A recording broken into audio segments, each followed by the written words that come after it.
You guys want to say hi? Hello.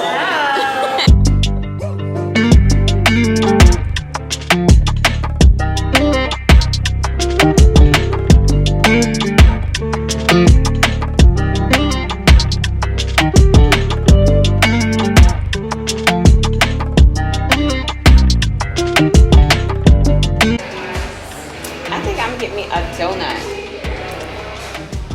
Get me a donut. You guys, I'm at a cutting class. I'm so excited. So excited. So excited.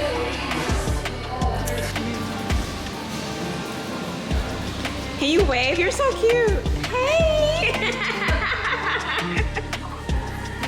I would love my skin color, but I probably wouldn't love my skin cancer. So boxes are healthy, safe places, guys. This box, my body, our bodies, our box. Think inside your box. Don't let others inside your brain.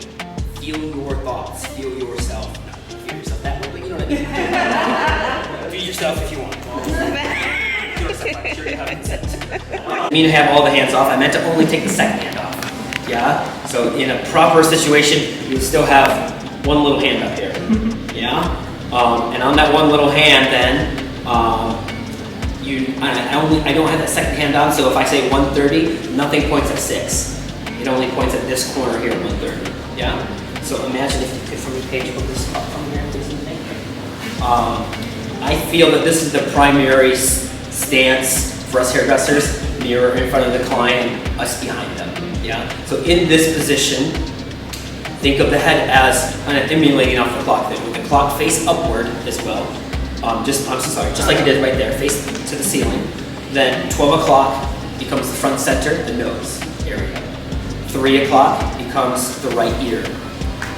6 o'clock is the vertebrae. 9 o'clock is the left ear. Yeah? So it goes clockwise in that manner then. Those are the primary hours. Just like within color, there's primary, secondary, tertiary. I had never heard that word tertiary until I went to cosmetology school, and I found it to be a very strange word. So I didn't add tertiary to my system. No disrespect to tertiary. But I do have primary and secondaries. Primary hours again, 12, 3, 6, and 9. The secondary hours are the access point, the corners, or the middle of the primary hours. So between 12 and 3, if they were to start walking towards each other at the same pace, same time, they would meet right in the corner here of 1:30. They wouldn't meet at 1, because 1 is too close to 12. They wouldn't meet at 2, too close to 3. 1:30 is the proper middle. Yeah. So then also between 3 and 6, they meet right back here at 4:30. Between 6 and 9, they meet right back here, 7:30. Between 9 and 12, they meet in the front left corner, secondary hour of 10:30. Yeah. Very easy way to find on every human, because humans' heads are just like snowflakes. There are no two that are the same. I'm building up weight. Yeah. So we can imagine this too. If we were able to just lay in bed and be fed food and never get out of bed, we are going to gain weight. Same situation with hair. If you never lift it, it's going to gain weight. If you just let it fall and just cut it without any comb or without any hands, it's going to be a pretty heavy haircut. Yeah? But as soon as you lift hair, you reduce weight. Same situation with our bodies. When we get out of bed, it's to reduce weight. Yeah? So I have it to where the 3 that I have it right down to floor. We have line right down here. But technically, this is all below noon. Yeah? Okay, so line is the most buildup of weight right down to the floor, and then you have, even though graduation's a buildup of weight, it's still less weight than line. Yeah? So you're still reducing weight, reducing weight, reducing weight. Even though it's a buildup of weight to graduation, I know it's confusing. Please understand me on that though. And then as soon as you get parallel to the floor and ceiling right to noon, that's neutral. So noon is neutral. Noon is no longer building weight. Noon is not yet reducing weight. Noon is neutral. Noon also, as an example, in Las Vegas we have the stratosphere, is now called the Strat, it's so fancy. And on top of the Strat is the Big Shot. The Big Shot is one of those rides that shoots you up in the air really fast, and then you go back down. And what happens on that ride is once you go shooting up in there really fast, the seat starts to go down and your inertia continues to go up past the seat. And it takes about 2-3 seconds for gravity to finally outweigh inertia, and then you go fall back onto the seat, you go back down again. So you float for about 2 to 3 seconds off that seat. That's neutral. Anything above noon now, so if the section is at all towards the ceiling, now you're reducing weight, you're landing. The coffee's kicked in, much more fun, easier going lifestyle up there. Yeah? So then I think with that gives you guys a clear understanding of my clock cutting method, both horizontal dimension. Again, the primary hours 12, 3, 6, and 9. The secondary hours, and I pretty much only play with these hours. And yes, you can be very anal and technical if you want to say every hour, every half hour, every minute if you really want, but you just don't have to. If you want to, by all means. But truly having an understanding of those 4 hours and then having an understanding of, those 8 hours truly. And then having an understanding of these 3 positions, whether again, at noon, below noon, or above noon. Yeah. Everyone feel they got a good understanding of that? Sweet. Get my water bottle. Whether I intended to or not, it just seems to naturally happen that I layer to that original length. So I found that if I bring the length up first and then I layer to that length that's there, it saves me the I don't have to do anything a second time then. Yeah? And so that's the thing for me. I'm constantly trying to find ways to improve myself, better myself, become more efficient and effective, I guess.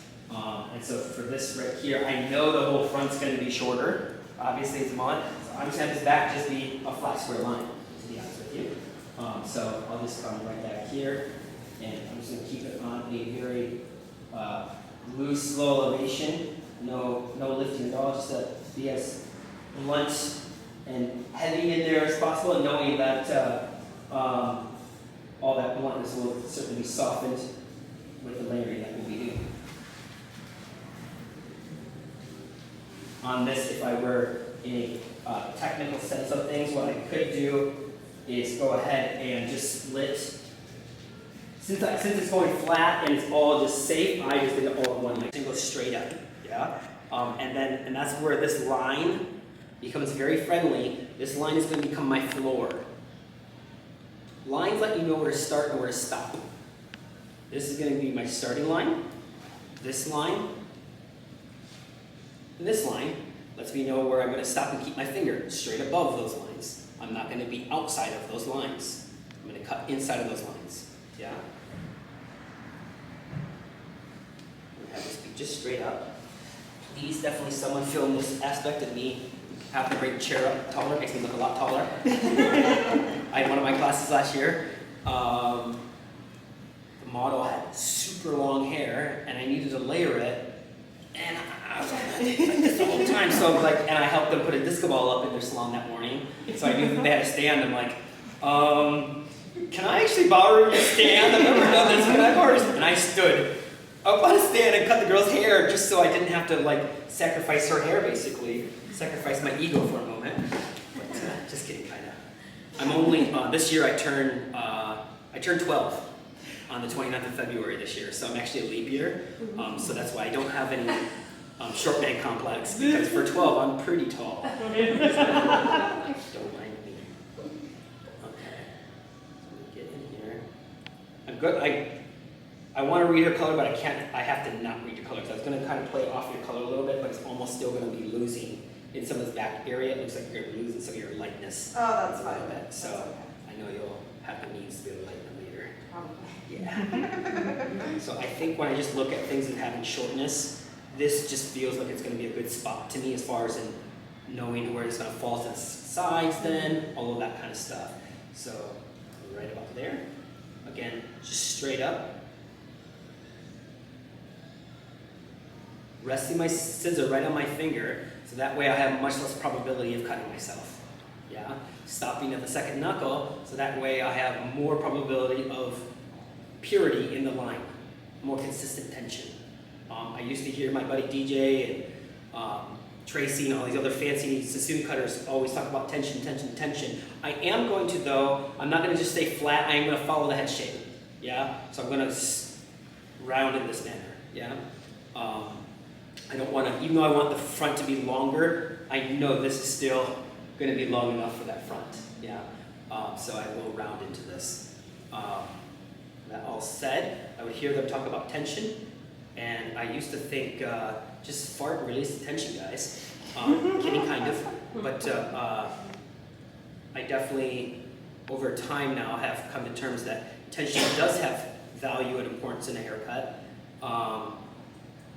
That said, it's most important in certain locations. What I mean by that is that tension is very valid and important. Specifically, I mean, be aware of it everywhere, especially if it's your first time with a client. Kind of check throughout their head their tension or your tension ability. And what I mean by that, the ability, see how I do like that and the skin moves away from the head? If the skin moves away from the head, that is past maximum tension. To define maximum tension is the ability to pull the hair without the skin lifting away from the head. As soon as the skin lifts away from the head, you're no longer in your past maximum tension, and you're no longer in truth. You're all in lies. Because as soon as that springs back to the head, because it's not going to be sitting back out away from the head all the time, so as soon as it springs back to the head, it's going to be shorter, it's not going to be the same as the rest of the stuff. So in the temples and in the nape area, especially in the nape area, we can see, and we've seen this when we do foils, all those kind of things. You certainly see it when you do your braids. Yeah. You utilize it, I'm sure, somehow with your braids. You must. So be very aware of tension because, again, especially if you're doing graduation, all those kind of things, if you're not aware of the roots and seeing that the hair is falling, that hair is being pulled out, that skin is being pulled away from the skull, it can be a rude awakening later if you go to cross-check and or just the hair is not going to be truthful and honest as for what you did to it. So I cut this first section. The first thing I look at when I comb through this and check this is to see that it seems all very seamless. No flipping anywhere. If there's any hairs that are flipping out different places, that lets me know that it's more concavey and I didn't follow the head shape. Yeah? So I can see that there's no flips anywhere, which was my goal and intention, so I can go ahead and continue. And I can see that I still definitely maintained length into the front here.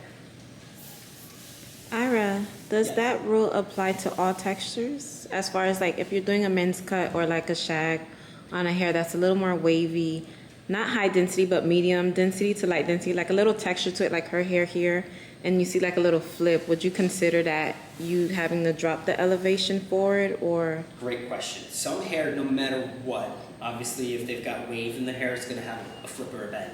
But Okay. even if it is on the wavier side, if it is closer to convex, if you just comb through that in a wet, they'll still pretty much fall through Okay. and flow. You might get some, depending on where it's cut in that bending point, because obviously if you cut here, it could, if it's curling and doing this and you cut into a here point, it's going to give a little something. So the pattern's going to influence that a little bit, but more its regular characteristics will be much more follow and flow if it's closer to convex, and its natural characteristics will be fill and flip Nice. if Okay. it's more concave. It's Okay. all about its natural kind of characteristics, I guess. Okay. You can always blow dry and iron those things away. Right. But I don't. I just want to be like when they wake and shake, that's what it's going to do. If they wake and shake a convex haircut, it's going to sit in. In which case, convex haircuts are not done in salons very often. You can imagine that. It's probably one of the least done haircuts in the salon. Tilt forward for just a little bit. Perfect. Probably one of the least done haircuts in the salon because of the fact that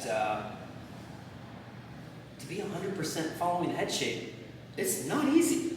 To me, I personally think that's more complicated than graduation. Yeah. Because graduation really, I'm opposing the head shape for the most part, so it's pretty easy to oppose something. To follow something means I've got to be so aware of every little movement in the head, of how the bones curve and shift and move. So to me, convex layered haircut is quite advanced, quite complicated. And it's also, if it were done in the salon, most often it would be like a number 2 or number 4. Here's my guide right here. And you can see my guide, let me share this real quick. A number 2 or number 4 all over the head. Okay. So rarely done, but that would be an example of a convex layer, because it's all the same length everywhere throughout the head. That is a convex layered haircut. Okay. Your standard 90-degree haircut that we would do in cosmetology school. I am taking section 1 and I am combing it over to section 2. I am not taking section 2 and combing it into section 1. Yeah? And since I'm doing that with the intention to follow the head shape. So the hair hugs the head a little bit more. I don't want to comb it inward and then make it to where I fill, and then it's got some bulky in through here that I need to texturize out later. Think ahead of time. If the shape you want to hug, make the shape hug. I don't want to have to just, bless you, I don't want to have to just texturize it out later to have that sit in closer to the head.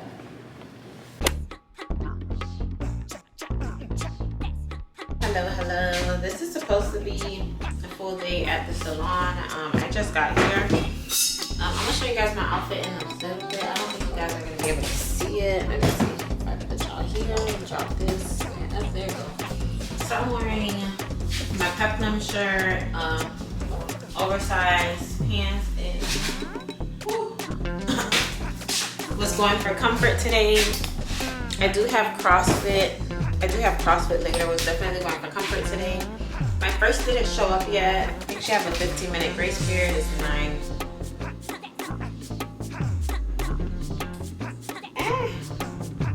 It's 9:08, right? It's 9:08. So I don't know if she's coming or not.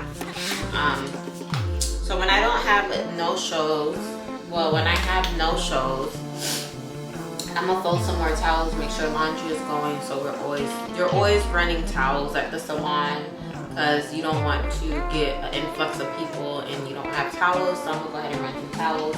See if I have any deep clean to do. Today's Thursday, deep cleans are normally due by Friday. So see if I need to clean a shelf. I probably need to clean 2 shelves. I'm a little sad because I could have brought my laptop and do some work, but it's fine. I didn't know that I was not going to have someone not show up. But yeah.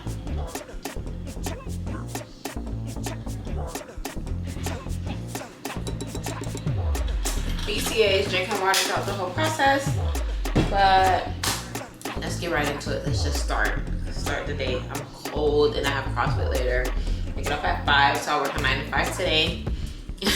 Working 9 to 5 today. So, I did bring lunch. I just had my mini bagels. I had 2 mini bagels from Dave's Bread, and then I also had some egg, mushroom, and spinach. I like to have a salty breakfast in the morning.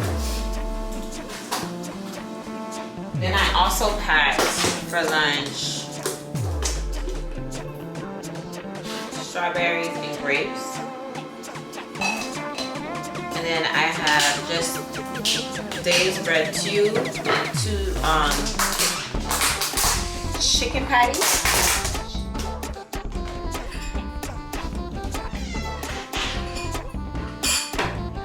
Perfect. And it has cheese on it, so it's gonna be like a double patty thing. Cause after CrossFit, I am gonna do legs today.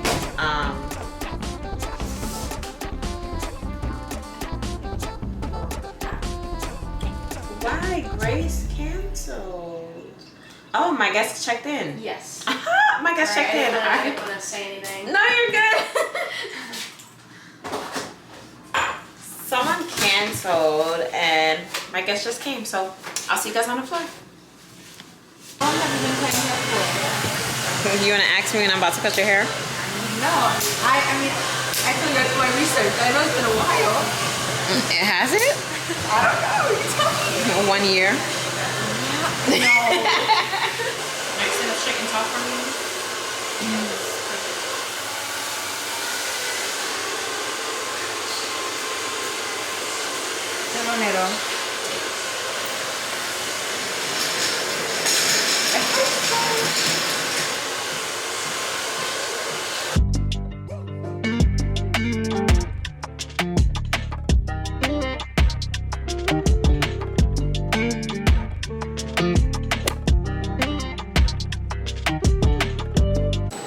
made it to CrossFit. It's AeroFit, so it's a little more, it's just AeroFit, so it's just not like a CrossFit workout. So we are doing 3 rounds.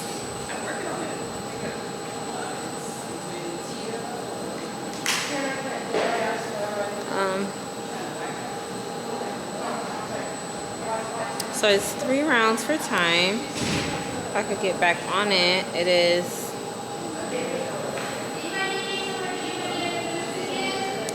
12 kettlebell squat cleans, 10 reverse lunge with the row, 20 alternating side lunge to overhead press. Then it's 10 single leg glute bridges with the chest press on each side. And then 12 sumo deadlift high pull with the pulse at the bottom. So it's a kettlebell workout for sure. So I love that for me. A little sore, so this is gonna help. And then I'm going to go to the gym later to train glutes. So I'm definitely gonna hit some glutes right after this. And I still have my 3rd run to do. But we're going to start in like a couple of minutes. I'm definitely warm today. I'm wearing like my sweats. Let me show you. I'm wearing my sweats. So